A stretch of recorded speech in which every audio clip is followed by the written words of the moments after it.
Salutations, Spurg Nation! Huge Sonic news today. Wow. We have brand new info about Update 2 and 3 of Sonic Frontiers from its director, Morio Kishimoto. Not only has he just fulfilled the prophecy and did everything he said he would in the first update, but data miners looked through Update 1's files and found some things that confirm a few elements of Update 2 and 3's new modes and gameplay changes covered in this video. Plus, a couple new teases on what they're cooking up for the next mainline game, as well as the DIMP spin-off. Remember that? And apparently that's the next Sonic game to release? Yes, Morio Kishimoto truly has redeemed himself, and like he said about Update 1 being the smallest of the three, by the end of 2023, Frontiers is going to look like an entirely different game. So we'll get into his first tweet about all this news. But first, look at yourself. You have hair growing in weird places and you're looking a bit scraggly. Well, this video is brought to you by Manscaped.com, the global men's lifestyle brand that's innovating beard technology. This is the best clipper ever because instead of carrying around, swapping out, and let's be honest, straight up losing the 20 different guards you have to lug around, the Manscaped Beard Hedger allows you with only one adjustable guard to go through all 20 different hair lengths, just like you're carrying all those dumb attachments around. This beard trimmer is waterproof, cordless, and rechargeable with up to 60 minutes of runtime. So you can trim in the shower to save time and create less mess, and with 60 minutes, it can be a long shower. It has a powerful 7,200 RPM motor and a titanium-coated T-blade that can cut through the thickest of hair in a single stroke. And if it couldn't get better, if you skedaddle right now, you'll get 20% off, plus free shipping when you use promo code SONIC at checkout. That's 20% off, plus free international shipping with promo code SONIC at manscaped.com. It's in the description. Just give it a click. Check it out. Join over 8 million people worldwide who trust Manscaped today. Now, into the Sonic news!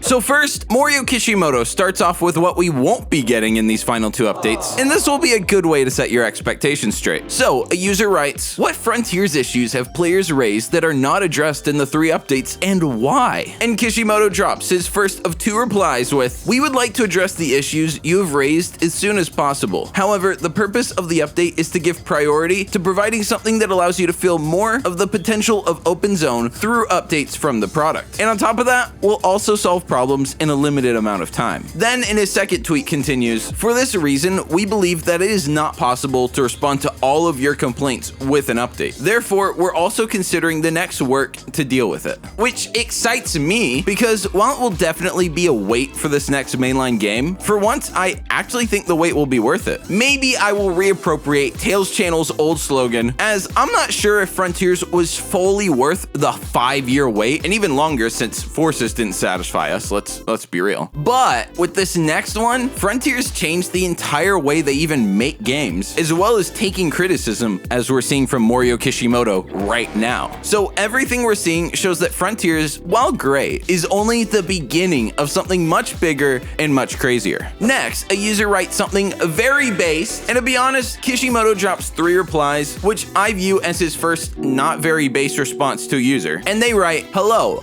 I wasn't a big fan of his 2D in Sonic Frontier like many others have felt. I thought Sonic was a bit slow, boosting didn't help, and was pretty stiff overall. I want to know your thoughts on Sonic's 2D controls, if you'd like to improve them in future titles or updates, or if future titles might include 2D. Thank you. And Kishimoto drops reply 1 of 3 writing, hello, thank you for your feedback. The 2D part of this game was not intended to be done in the early stages of production. However, we needed a variation of the game experience. And while we initially planned to include a 2D part as an accent in the cyberspace, we eventually decided that we need to include it in the open zone as well. Then he drops reply 2 writing, it's all about changing the gaming experience and not getting monotonous. However, although there are changes, compared to past Sonic games and as something to play after the highly complete 2D game Sonic Mania was released, the degree of perfection was by no means convincing is a fact. Ooh, don't say that, Kishimoto. Sonic fans, when you say something's a fact, even if you're speaking in hyperbole, they will never forget it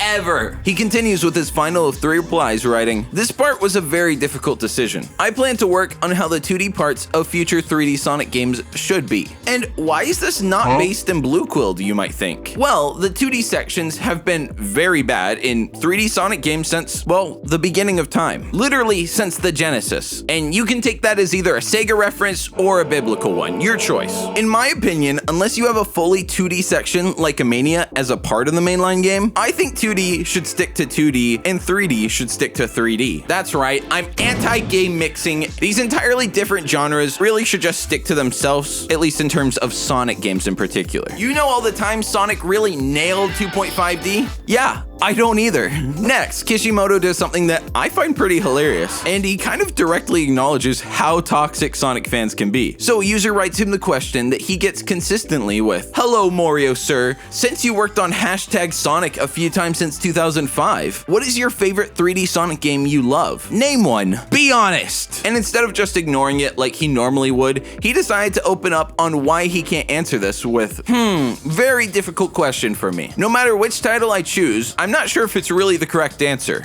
I'm sorry. Which is actually 100% true. Literally, no matter what he says, it isn't the right answer and it's going to cause outrage among some fans. It's the exact same reason I've never even given my favorite Sonic game, despite getting asked it constantly. People just want to see if they agree with you or want to be mad at your take. There's really no good outcome to saying it other than them saying, "Okay, base." Like, okay, cool. But moving on, next, a user writes a pretty lengthy thread that I'll just recap, but in response, Kishimoto actually drops two really huge and in-depth replies. So the thread basically says what I've been saying in past videos about the generations, which is that they make absolutely zero sense. And this user asks where a bunch of spin-offs and other games fall into these terms of generations. And Kishimoto drops his first lengthy reply writing, "Hello, the concept that this game is a third generation Sonic game is my way of thinking. I think that the idea of the generation of Sonic generations is the idea of Mr. Miyamoto, the director." Is that the same Miyamoto? No, it can't be. "I think the way of thinking about generations will change depending on what they base their standards on, such as release hardware, game designs, and creators." Kishimoto then follows that up with, "So I'm not going to deny the way of thinking of different generations. The reason I define this game as a third generation Sonic game is because there's a crucial reason that I haven't told you. I'll let you know what it is when the time comes,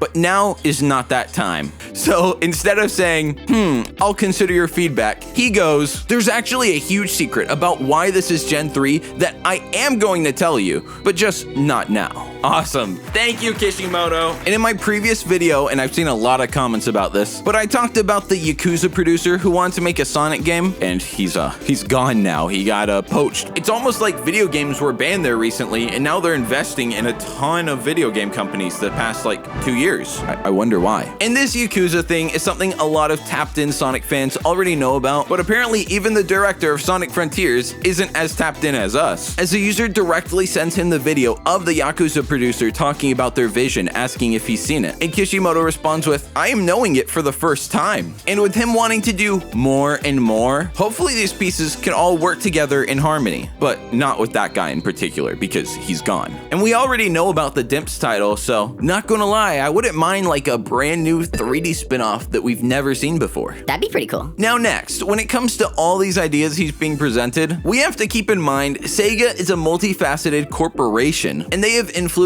in every direction, so this isn't Kishimoto's personal workbook. He still has to walk in the line that Sega sets for him, and this gets acknowledged with the user writing, "Well, we now know that Kishimoto and Sonic Team have interest in bringing back more characters, and that's good, but what about the higher-ups at Sega? And what does Iizuka think of them?" And Kishimoto acknowledges the reality of this, with him not beating around the bush and directly writing, "Yes, I think it is necessary for me to propose an idea that they can accept." Meaning, while there's a lot he could do and make as part of like an obscure indie game, at the end of the day, anything he touches has to be approved and okayed by Sega first. It's not Kishimoto Sammy, it's Sega Sammy. And we know from multiple sources over the years that they are very quick to shut down and deny an idea or pitch. But that also said, we literally just got a game that's title is so wild I can't even say it on YouTube. Next, Kishimoto drops his biggest thread of replies in a row, with 4 all by him in response to a user who writes, "Hello sir,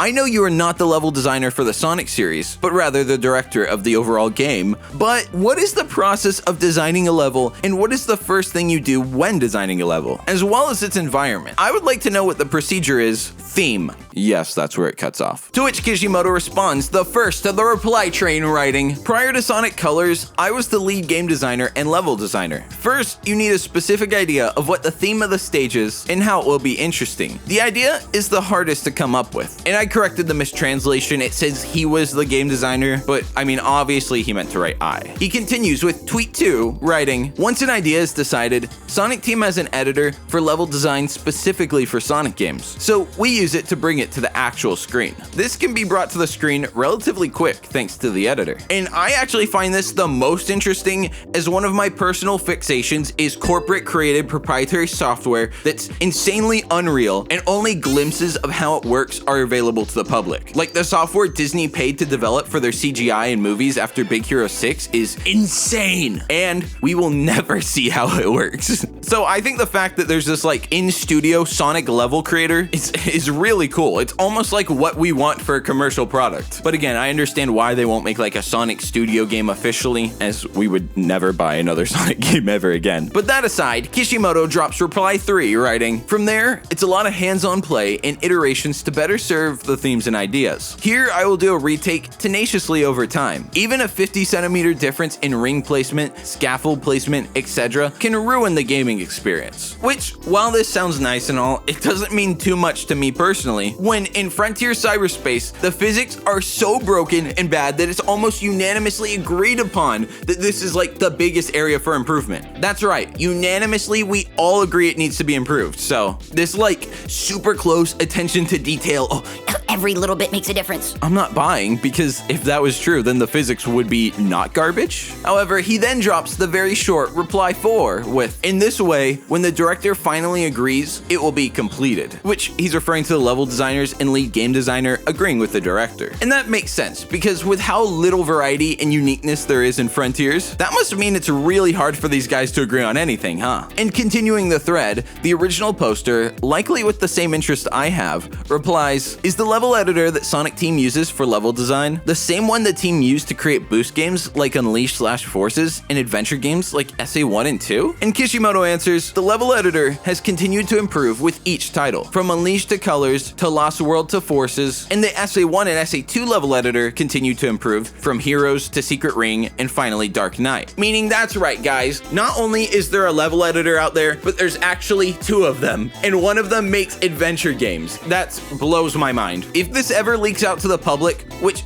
it possibly could if we got some really base leakers in Japan, and they'd probably have to get paid a lot. But if the source code for this software got leaked and public usage was available, I can't imagine the things we'd see with not only Mario Maker style 3D boost and 2.5D games, but also the adventure games as well, especially being able to use the tool to play with tweaked or perfected physics, making custom campaigns and stories. Oh my god, the possibilities are endless. A literal wet dream for Sonic fans. Now next is a post that reflects something you'll know if you've been in a Sonic long enough, and that's that Sonic fans are never happy. It's true. So a user writes a response to Kishimoto talking about adding more characters, and the user writes, please don't bring back Freedom Fighters. Many of the fans don't think their participation is a good idea because they don't fit in with modern Sonic's charm, and that going to the past isn't a good idea. We should keep moving forward. And it's ironic because this guy, his philosophy is like everything wrong with America. And I say that because Japan is much more based than America. And with that in mind, Kishimoto responds saying, thank you for your feedback. I see their opinions like that. I get it. We will consider it carefully. Thanks for letting me know. And like we all know, there's basically no odds the Freedom Fighters are going to come back. So why is this user just kicking sand in our faces? I don't even like the old cartoons, and I still like the Freedom Fighters because they have decently cool designs, and yeah, they can modernize designs. Do you think they should get rid of Amy because of her classic Sonic design? Like, these are the dumbest arguments I've ever heard. Now, this next one is interesting because presumably Kishimoto knows this person by what he says. And I'm saying this all beforehand because they deleted their Twitter account. Not suspended,